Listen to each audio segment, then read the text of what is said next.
Sextar, mas antes de sextar, a gente começa trazendo para vocês informações importantes de Brasília, porque essa sexta-feira foi uma sexta-feira bastante movimentada, principalmente, sabe onde? No Palácio do Planalto. Porque teve uma reunião lá com a ministra Marina Silva e também com a ministra dos Povos Indígenas, Sônia Guajajara, né? Além de outros ministros palacianos de governo que também estiveram presentes ali, como Alexandre Padilha e Rui Costa também. Esse encontro ele serviu para quê, gente? Para tentar, Lula está tentando ali demonstrar que essas pastas, tanto de Marina quanto também de Sônia Guajajara, continuam sendo prestigiadas pelo governo. Mas na prática a gente sabe que a história é outra, porque os ministérios foram esvaziados, sim, com funções importantes, né? Depois da medida provisória do Ministério, né? Então, o objetivo dessa reunião também foi debater essas mudanças dessa MP. O ministro da Casa Civil, Rui Costa, afirmou nessa sexta-feira que a gestão do presidente Luiz Inácio Lula da Silva vai atuar junto ao Congresso, então, para tentar ali com que o desenho do governo feito, então, no começo do ano, retorne ao conceito original. O relatório do deputado Isnaldo Bulhões, aprovado nessa comissão especial na quarta-feira agora, alterou, então, a medida provisória da reestruturação da esplanada feita por Lula e enfraqueceu as atribuições dos ministérios do meio ambiente e também dos povos indígenas. Apesar de ter se comprometido em trabalhar para reverter essas mudanças, Costa e o ministro das Relações Exteriores, Rui Costa também, e o ministro das Relações Exteriores, de Relações Institucionais, Alexandre Padilha, minimizaram os impactos desse relatório. Os dois ministros falaram depois desse encontro. A gente começa, então, mostrando para vocês a fala de Rui Costa. As duas ministras não se pronunciaram, elas saíram do Palácio do Planalto sem dar entrevista, mas a gente começa mostrando para vocês o que disse Rui Costa. Vamos ver. Nós concluímos, agora o presidente convidou os líderes do governo, convidou a Esther, a gestão, a Marina, a ministra dos Povos Indígenas, o ministro da Comunicação, para que a gente fizesse uma avaliação da votação na comissão da MP da estrutura. E feita a avaliação, a gente precisa reafirmar, primeiro, a prerrogativa de quem ganhou a eleição e de quem ganhou a implementação do projeto de lei. E a prerrogativa é do governo poder se organizar da melhor forma possível, da forma que a implementação dos programas de governo assim permita com melhor estrutura.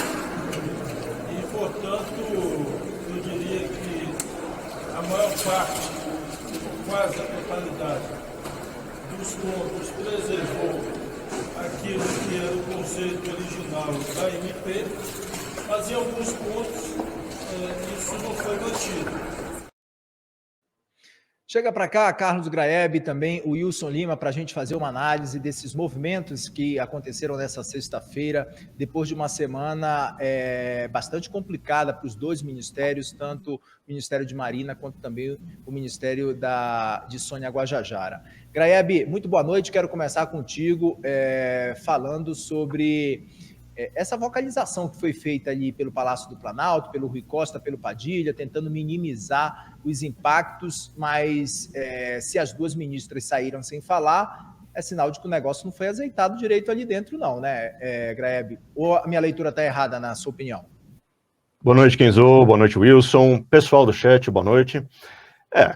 Se elas não falaram, é sinal de que, no mínimo, tinham medo que alguma coisa que estragasse ali a coletiva pudesse ser dito por elas, né? Eu acho que a sua análise está certa, Kenzo. O que o Rui Costa disse nesse vídeo que a gente exibiu é perfeito, no sentido de que o desenho de um governo é atribuição do executivo, certo?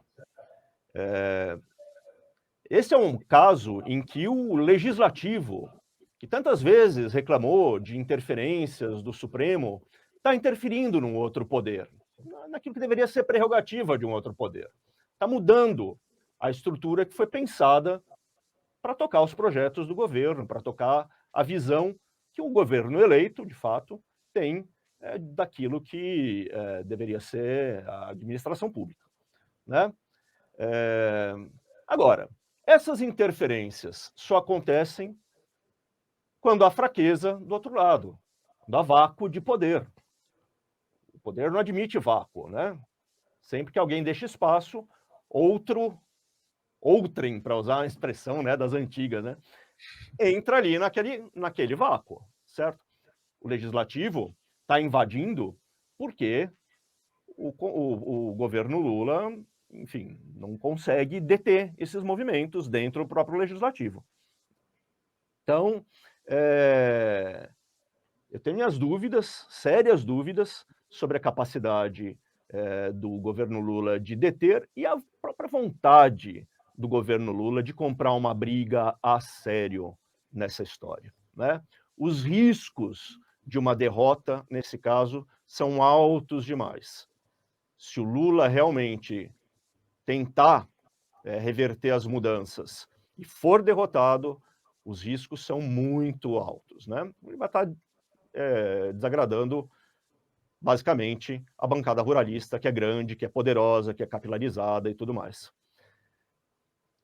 Vamos pegar só um exemplo para a gente ver como é estranha essa interferência, né? No modelo, na estrutura que foi pensada para o governo.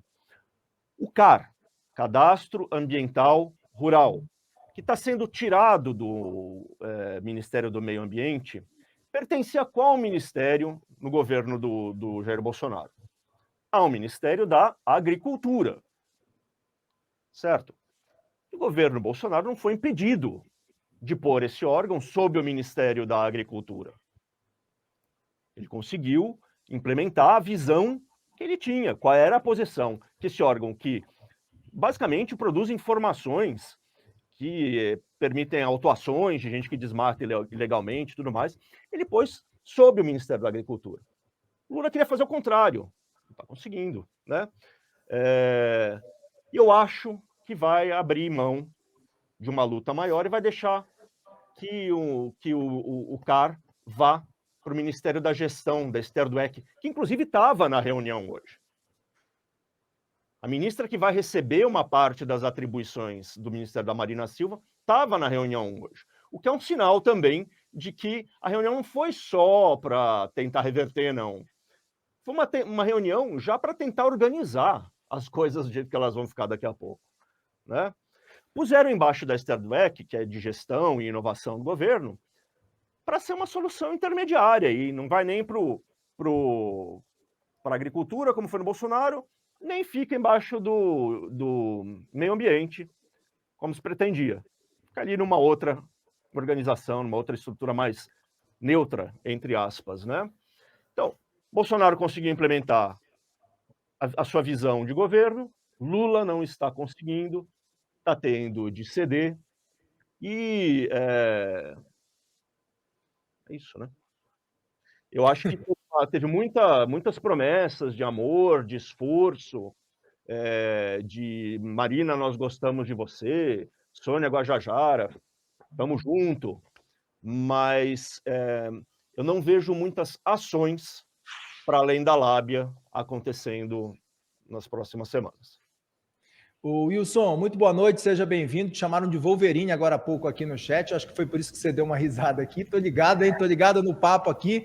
Ligado também. Obrigado aqui. Não, eu ia fazer uma referência ao Daniel, né? Daniel Freitas, obrigado pela referência, mas assim, inclusive vale até crítica, né? Como eu tô fora de Brasília, eu confesso, né? Preciso dar um tapa no visual, mas eu me nego numa cidade como São Luís, uma cidade assim, que tem uma renda per capita baixa, você tem um barbearia cobrando praticamente o dobro do preço de Brasília. Eu me nego, tá? Então, por favor. Wilson, tá quanto? Rapidinho. E esse adereço aí, Wilson? Essa florzinha aqui tá ótima, né? É um adereço. Né? Essa adereço. Não, gente, o corte de cabelo aqui tá... Gente, tá uma coisa inacreditável, gente. Eu fui num salão aqui, numa na região próxima, os caras me cobrando R$70 pelo corte de cabelo. Em Brasília, o corte é 35. Não dá, gente. Desculpa. Não, tá inviável, né? Isso é uma coisa muito curiosa, né? Porque eu estou falando de uma cidade que tem um dos piores PIBs do per capita do país, né? Quer dizer, não é uma cidade milionária, não é Balneário Camboriú, né? Então, assim... Então, por favor, chat, tenha paciência, tá?